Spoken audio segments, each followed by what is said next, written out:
बिस्मिल्लाहिर्रहमानिर्रहीम। अस्सलाम वालेकुम। Class 7 subject English lesson number 6 है, डेट इज़ पोल्यूशन। हमने इसकी एक्सरसाइज कर रहे थे और आज हमने करना है इसका पेज नंबर 73। वो स्टार्ट होता है ग्रामर से। ग्रामर का पार्ट हमने करना है, ये स्टार्ट है जी प्रेजेंट परफेक्ट टेंस यानी फेल हाल मुकम्मल।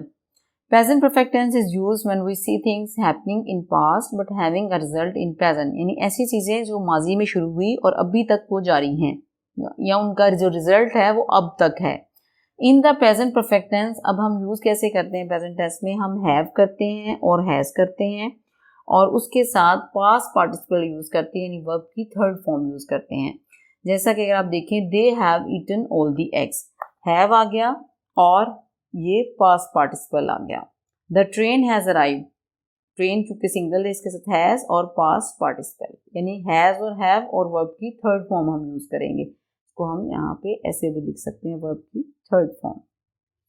दे have learned their lesson, they है हैव और लर्न्ड, तो ये हैज़ हैव और प्लस वर्ब की थर्ड फॉर्म इसमें यूज़ होती है और पास्ट से बात शुरू हुई और उसका जो नतीजा है वो अभी तक जारी होता है प्रेजेंट में, मतलब उसका कनेक्शन होता है प्रेजेंट से। तो ये ग्रामर का पार्ट था इसका। बाकी अगला देखते हैं 74 पेज पे। 74 पेज पे अगर आप देखें तो लिखा हुआ है separate the sentences in present perfect tenses tense from the following. Present perfect tense के सेंटेंस हमने सेपरेट करने हैं, नीचे उसमें कुछ दिए हुए हैं वो देखते हैं। Students had already reach the station, अब ये हैज़ और हैव हमने पढ़ा था और वर्ब की थर्ड फॉर्म, यहाँ पे हैड दिया हुआ है तो इट मीन्स कि ये प्रेजेंट परफेक्ट का नहीं है सेंटेंस, यानी जो तालिब इल्म थे वो स्टेशन पहले ही पहुंच चुके थे। He has not acted upon my advice, has है और थर्ड फॉर्म है तो ये प्रेजेंट परफेक्ट टेंस है, इसे टिक कर देते हैं, वो मेरी नसीहत पर अमल नहीं कर चुका था। We have finished our homework, हम अपना काम खत्म कर चुके हैं, हैव भी है फिनिश भी है तो ये भी प्रेजेंट परफेक्ट है। देन है जी he had reached home by evening, had और रीच है, हमें हैज़ और हैव चाहिए, प्रेजेंट परफेक्ट नहीं है। वो शाम तक घर पहुंच चुका था। The patient has taken medicine, मरीज जो है वो दवाई ले चुका है, हैज़ है टेकन है, ये प्रेजेंट परफेक्ट टेंस है। 6 है जी the room had been cleaned before the guest came, मेहमानों के आने से पहले जो घर है ये कमरा है वो साफ हो चुका था, हैड है ये नहीं है। The rainy season has set in, बरसात का मौसम जो है वो शुरू हो चुका है, हैज़ है और सेट उसके साथ थर्ड फॉर्म है, ये है। The sun had set when we reached home, सूरज ग्रूब हो चुका था जब हम घर पहुंचे, तो हैड है सेट है तो ये प्रेजेंट परफेक्ट टेंस नहीं है। सेकंड वाला, थर्ड, फिफ्थ और सेवंथ जो है ये प्रेजेंट परफेक्ट टेंस है, बाकी जो है वो आप पास्ट परफेक्ट समझ लें या फिर आप इसको क्रॉस करते हैं। आगे देखिए जी, हमारे पास जो दिया हुआ है ग्रामर का पार्ट वो है जी active voice and passive voice. Active voice है और पैसिव वॉइस है, वो हम देखते हैं क्या है। एक्टिव वॉइस है जी when the subject of sentence is doer और actor, the verb is in active voice. जब उसने कहा जुमले में जो डूअर है करने वाला या एक्ट करने वाला है, दोनों का मतलब एक ही है। जब सेंटेंस में करने वाला जो है वो काम सर अंजाम दे, डूअर को सब्जेक्ट जो है the subject of a sentence, यानी सब्जेक्ट जो है सेंटेंस का जो मेन सब्जेक्ट है वो करने वाला है, तो उसको हम कहते हैं एक्टिव वॉइस। जैसा कि उसने कहा it is so because the subject is active, subject active है यानी उसमें करने वाला जो है वो एक्टिव है, तो इस वजह से हम उसे एक्टिव वॉइस कहते हैं। जैसा कि I do this work, subject I है और वो एक्टिव है यानी मैं ये काम करता हूँ।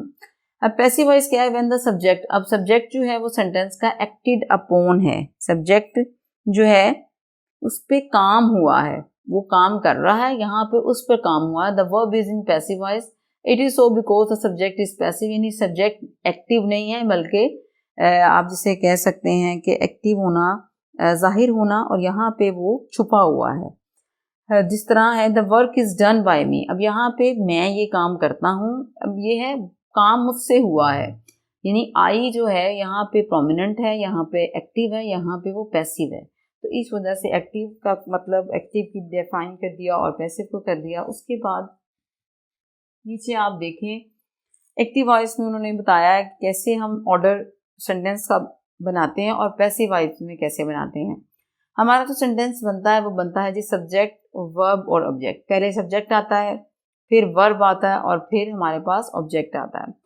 तो एक उसने एग्जांपल दी है, जोया ओपन दी विंडो, जोया ने खिड़की खोली। जोया सब्जेक्ट है, ओपन वर्ब है और विंडो ऑब्जेक्ट है। काम करने वाला जो है, करने वाली वो जोया है, सब्जेक्ट एक्टिव है, तो ये एक्टिव सेंटेंस है, एक्टिव वॉइस है। पैसिव वॉइस में हमने क्या करना है, सब्जेक्ट, वर्ब और ऑब्जेक्ट, ठीक है। हमने ऑब्जेक्ट को सब्जेक्ट बनाना है। अब उन्होंने यहाँ पे आगे एक्सप्लेन किया हुआ है, मतलब आप इसको ऐसे देख सकते हैं कि जो सब्जेक्ट है ये एक्चुअली ऑब्जेक्ट होगा, यानी फिक्रा स्टार्ट होता है सेंटेंस वो ऑब्जेक्ट से होता है और ख़त्म जो होता है वो सब्जेक्ट से होता है। उन्होंने मेंशन नहीं किया, आगे उन्होंने एक्सप्लेन किया हुआ है। यानी जो एक्टिव का ऑब्जेक्ट है वो एंड पे आता है, लेकिन पैसिव में ऑब्जेक्ट पहले आता है। आप देखें, Zoya open the window was open by Zoya. खिड़की जोया से खुली, जोया ने खिड़की खोली और खिड़की जोया से खुली। तो देखें इसमें ऑब्जेक्ट पहले आ गया, इसमें सब्जेक्ट पहले आ गया। थोड़ा सा क्लियर करने की कोशिश की है। अब हम आगे इसका जो है रूल्स वो देखते हैं। अच्छा जी, रूल्स जो हैं वो हैं, आप अगर देखें कि चार रूल्स दिए हैं इन्होंने। फर्स्ट रूल है जी changing active voice to passive voice. First है जी ऑब्जेक्ट जो है एक्टिव वॉइस का वो become subject of verb in passive voice. यानी ऑब्जेक्ट जो है वो एक्टिव वॉइस में ऑब्जेक्ट जो है वो पैसिव वॉइस का क्या बन जाएगा, सब्जेक्ट बन जाएगा। अभी मैंने आपको एग्जांपल भी दी थी, जिस तरह ये ऑब्जेक्ट था, ये उसका क्या बन गया है, सब्जेक्ट। इसमें सब्जेक्ट बन गया ये।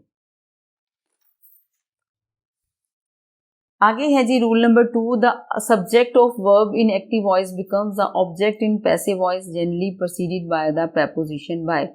अब उसने कहा जो वर्ब एक्टिव वॉइस में जो सब्जेक्ट है जो कि पैसिव वॉइस में ऑब्जेक्ट बन गया है, उसमें हम उसको उससे पहले क्या लिखते हैं, बाय।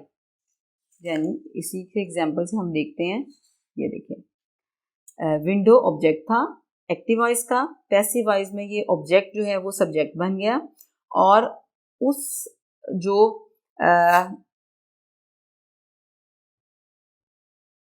अब उसने कहा है कि जो उसका सब्जेक्ट था एक्टिव वॉइस का, जोया, ये ऑब्जेक्ट था। एक्टिव वॉइस का जो सब्जेक्ट है वो पैसिव वॉइस में क्या बन गया, ऑब्जेक्ट, ठीक है। पहले उसने कहा है कि ऑब्जेक्ट जो है वो सब्जेक्ट बना है, अब वो कह रहा है सब्जेक्ट जो है वो ऑब्जेक्ट बन गया। ऐसे ही है, ये देखिए मैंने मेंशन भी किया है, जोया सब्जेक्ट थी, अब जोया ऑब्जेक्ट बन गया, तो जोया से पहले हम क्या ऐड करेंगे, बाय। ये दूसरा रूल है। थर्ड रूल है जी हमारे पास the main verb is changed into past participle form and it is preceded by the correct form of verb to be in passive voice। जो मेन वर्ब है वो पास्ट पार्टिसिपल में change होगा, यानी कि वो उसकी आप समझ लें थर्ड फॉर्म ही हम यूज़ करेंगे।